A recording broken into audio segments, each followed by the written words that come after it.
Hello guys, welcome back to my YouTube channel. അങ്ങനെ ഞാൻ UK-ലെത്തിയിട്ടുള്ള first ഓണമാണ്. അപ്പോൾ ഓണത്തിന് നാടും വീടും ഒക്കെ എല്ലാം ഭയങ്കര മിസ്സിങ് ആണ്. അതിലേറ്റവും മേജർ മിസ്സിങ് നമ്മുടെ സദ്യ തന്നെയാണ്. അങ്ങനെ ഞങ്ങൾ ഒത്തിരി വിഷമിച്ചിരിക്കുകയാണ്, സദ്യക്ക് എന്ത് ചെയ്യും എന്നാലോചിച്ചിട്ട്. അങ്ങനെ ഞങ്ങൾ എന്ത് ചെയ്തു, ഫ്രോസൺ സദ്യ മേടിച്ചു. എന്നിട്ട് ഞങ്ങൾ ഇന്നേ വരെ കണ്ടിട്ടില്ലാത്ത ഒത്തിരി കറികളായിട്ട് ഞങ്ങൾക്ക് അടിപൊളി ഒരു ഓണസദ്യ കൂട്ടാൻ പറ്റി.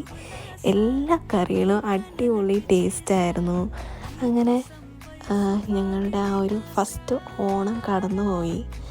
അപ്പോൾ ഇത് എല്ലാവർക്കും എന്താ പറയുക, റിലേറ്റ് ചെയ്യാൻ പറ്റുമായിരിക്കും. ഒരു നമ്മുടെ നാടും വീടും ഫുഡും ഒക്കെ മിസ് ചെയ്യുന്ന ആ ഒരവസ്ഥ. പക്ഷേ സ്റ്റിൽ അടിപൊളി ഒരു ഓണമായിരുന്നു. അപ്പോൾ ഇത്രയേ ഉള്ളൂ ഗൈസ് ഇന്നത്തെ വീഡിയോ. By, love.